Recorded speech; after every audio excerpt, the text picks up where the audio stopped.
Hey, are you thinking about getting started with the body balancing drops, or have you recently started using these drops put out by Slenderiiz? Well, if so, this video is just for you. I am so glad you're here. I'm Stacy here at Rebellious Motherhood, and I have been sharing my personal journey with the drops that began over a year ago, back in the spring of 2024. I share in some previous videos what my journey was like, months 1, 2, 3, and 4. I even do a video with a 6-month update and share about what that process was like for me in real time. But today's video is going to give you tips and tricks of if I were starting over again right now today, what would I do differently? So let's get started. Tip number 1. Take your measurements and write them down. Now, when I say take your measurements, what does that mean? That means to, yes, weigh yourself on the scale. Okay, that's kind of a no-brainer. Write the number down, even if you're ashamed of it. I was horrified of it. I didn't want anybody to see it. I made sure it was hidden away where nobody would find it, but I wrote the number down. Now, that's where I stopped, and that was a big mistake, and I'm going to tell you why. Because the scale is only a small indicator of the success that you're going to have throughout your body. So, in the little booklet that you get that comes with your drops, it is going to have some little blank lines where you track these numbers. You're going to take your measurements. It tells you exactly where to measure. Get a tape measure and measure it. If you don't have a tape measure, get a string, get a piece of yarn, wrap it around your upper arm, wrap it around your waist, then lay it out flat on a regular tape measure. If you don't have one that you can wrap around your body, it'll work just fine. But write those numbers down. And here's why. Because number 1, sometimes we forget numbers and we can't really remember, well, what was that number? Especially when we're tracking progress over a number of weeks, because those numbers are going to change. Second of all, because some weeks, some measurements are going to change and some are going to stay the same. And then the next week, different measurements may change and some may stay the same. Particularly the scale. You know, there were some weeks that the scale did not move at all for me.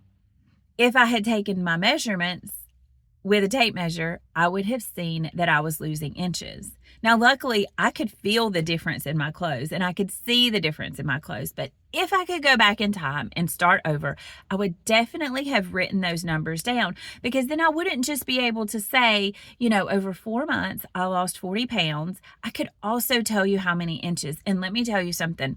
Once you get moving down this track, you're going to quickly realize that the scale does not really merit progress. What merits progress is how you look and how you feel. And those things are not accurately reflected on the scale. So the greatest thing for me was scale freedom and not being in bondage to finding value in that number anymore. But it is helpful to know, hey, I have lost 10 inches off of my waist. And that shows us that your body is getting healthier, not just smaller, but healthier too. Okay, so write your measurements down. Tip number 2, if I could go back in time and start again, I would prepare myself a little bit differently. I would learn to read labels. And let me tell you why that is so important. Because a lot of us think that we're making healthy choices and decisions. If we said, you know, where are the hidden sugars in your diet? A lot of people would be like, I don't even use sugar. And while that's true, I wasn't using any sugar. I had given up sugar because I had done keto before, so I was off of sugar. That wasn't hard. It's all these hidden sugars that get put in our food, especially if it's something that has been processed. There are hidden additives and preservatives in there. And if you don't know how to read the labels, you don't know those sneaky, tricky little things that they put in there that in your body trip it up. They cause inflammation. They mess with your hormones. They act as a sugar within your body. Those were things that I didn't know and that I didn't understand. So learn to read labels. And in the beginning, those first 2 to 3 weeks, the easiest thing to do is to eat real food, right? Try to find something that doesn't need a label. Find something that has 4 ingredients or fewer. Recognize the names of the ingredients, right? Keep it very, very simple in the beginning. That's the most effective way. If you eat an apple, you know what's in the apple, right? You don't have to worry about, is there a hidden salt? Is there a hidden chemical? I mean, wash it really well, but other than that, an apple is an apple. If you are eating chicken, get the best quality chicken that you can and eat it. And then you know that it has chicken in it, and you don't have to worry about all these other additives that have been put in there because it's a processed, pre-cooked chicken. You follow what I'm saying? So I would keep it very simple in the beginning. Learn how to read the labels, know what you are eating. The next tip that I will give you is be prepared that first week. Now, some people are not going to appreciate me saying this. Some people are. But this is just the truth, and that's what I do. I share the truth about my experience and the experience of those that I have worked with. Depending on how your diet is going into this, and depending on how quickly you adhere to the foods list and clean your system out, will kind of determine how you feel during this first week, especially during this first week. Okay, if you have a lot of sugar, if you have a lot of processed food, you have some things that are built up in your body. You have some things that are built up around your cells, some toxins, some sugars. And what's going to happen when you start taking these drops and change the way you eat, you're going to feel it. Some people are going to feel it more drastically than others. And what happens a lot of times is people will say, these drops make my stomach hurt. They make me go to the bathroom. They give me a headache. I feel like I can't think straight. That is not the drops doing this to you. Okay. The vitamins, the minerals, the herbs that are in these homeopathic all natural blends are not doing that to you. What is doing that to you is your body detoxing.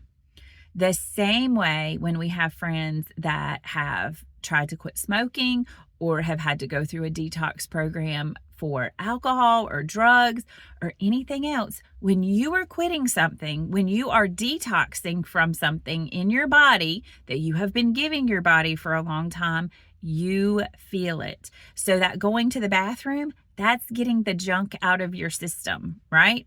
That having a headache, that is your body withdrawing from the constant feeding of sugar to your system. It is not the drops. Hang in there, give it 5 days, and you will start to feel a lot different.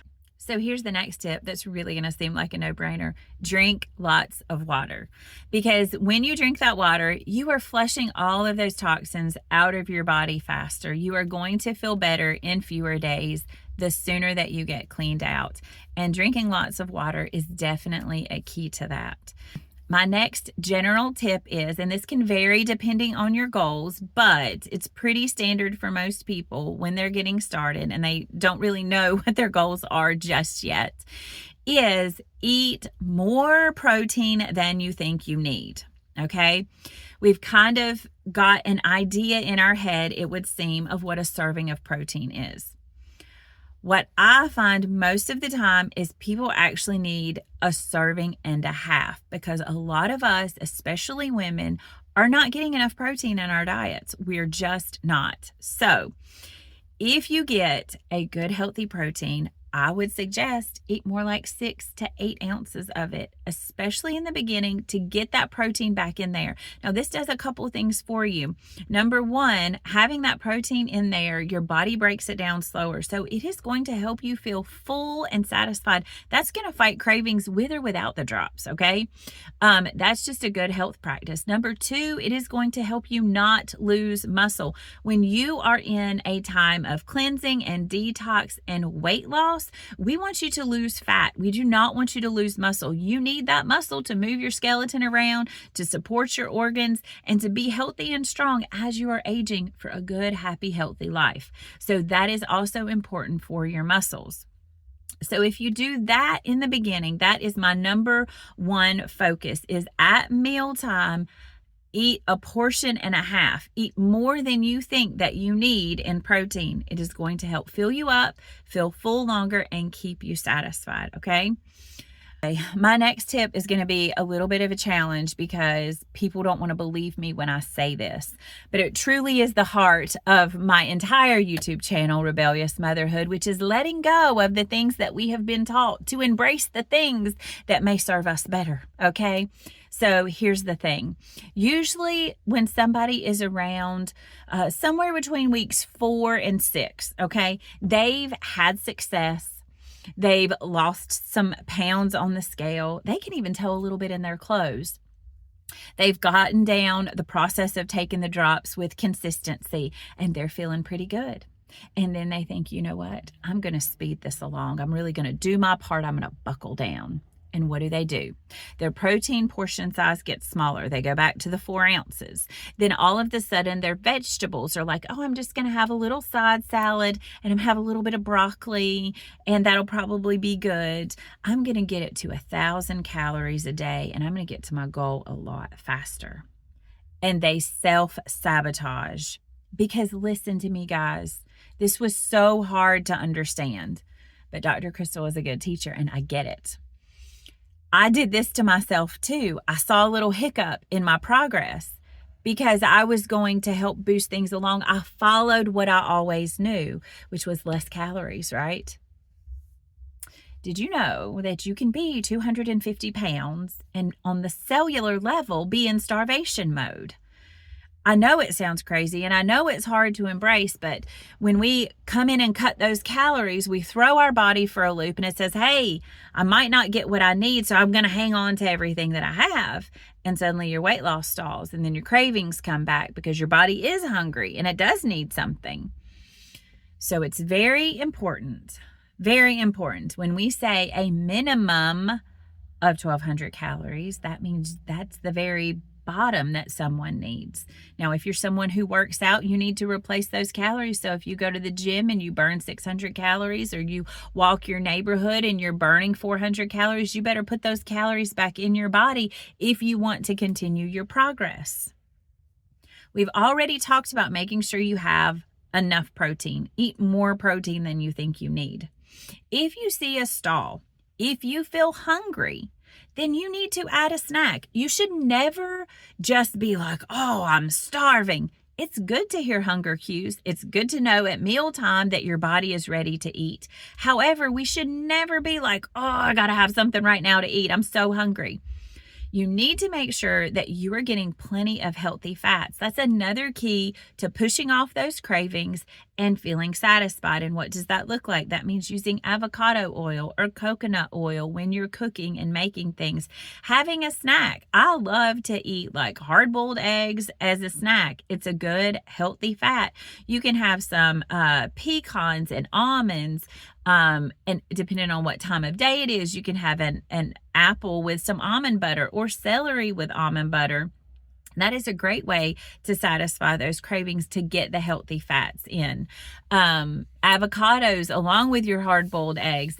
There's so many options that can bring in those healthy fats. And if you do that, that boosts your calories. It's good, healthy calories. It tells your body, hey, you don't have to freak out. I'm still going to keep feeding you and taking care of you. We're moving towards health. And then you will see that scale start to move again. People will tell me for breakfast, I only ate 1 egg. I'm like, you only ate 1 egg? Yes, and a handful of blueberries. I'm like, well, I'm hungry just thinking about that. I'm saying eat 2 or 3 eggs. Eat 2 eggs and eat some turkey bacon or some turkey sausage. Again, just read your label and make sure there's not the hidden sugars in there that are going to trip you up. And that will get your body moving again. When you take these drops, when you follow this system, if you're doing it right, you will feel good. You will have more energy. Your body will begin to function more optimally. And when that happens, the fat goes out, the scale goes down, the waist gets smaller, the inflammation comes out of the face. You will see the shape of your body change. Because remember, one of the best demonstrations that I ever saw was the comparison of a portion of steak that was 1 pound and a portion of marshmallows that was 1 pound, because marshmallows are light and airy. You can have a whole huge bag of marshmallows that will only weigh 1 pound, as to where a steak is small and thin and compact, and it weighs a pound. So I guess the question really is, do you want to look like a steak or do you want to look like marshmallows? You can choose. One final tip before I have to run.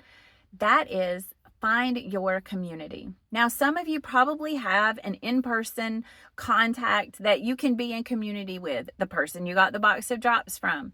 Maybe that doesn't happen to be the case for you, but we live in an amazing time of technology where we can connect online with someone who is in that same process as us. And I encourage you to reach out and connect, get some support, because you are going to have moments that are hard and that are challenging, and you're like, I've messed up and I don't know what to do. And you're going to reach out to those people. One final tip before I have to run. And again, it's going to seem like a no-brainer. I already knew that. That is, find your community. It is so important. I mean, think about every other area of your life, right? I have a homeschool community. I have a motherhood community. Some of you have your kids' sports communities. We have church. We have all sorts of areas in our lives that we lock in, and we join arms with people for a common goal. And this lifestyle change and getting healthy and diving into wellness, it's all the same thing. So maybe that is the person that you got the box of drops from. Maybe it's not. If you want to come and join my wellness community and you are in this process and you are following this system, I will happily share my tips and tricks with you over on Facebook, just like I am here on YouTube. Send me a message, find me, and we'll link arms, and I'll help you in the process. Here's why. Because we need people who know things that we don't know to help us learn those things. We also need people who can speak grace to us when we need it. Am I perfect? Did I understand the meal plan the first month when I got started? No. Did I mess up? Yes. Did I learn from those around me who knew more? Yes. And now I'm here sharing with others how to do it. So find your community. Find your place within that community that you can learn and grow and thrive, because that's really what we're all about. Finding each other, partnering together, partner co. That's what we're about. Okay, that's it. I've got to run. So if you are looking to connect and want to be part of a community, feel free to come over and find me at Rebellious Motherhood on Facebook, or join my Facebook community, Rebellious Wellness. And you can always continue to follow me here on YouTube.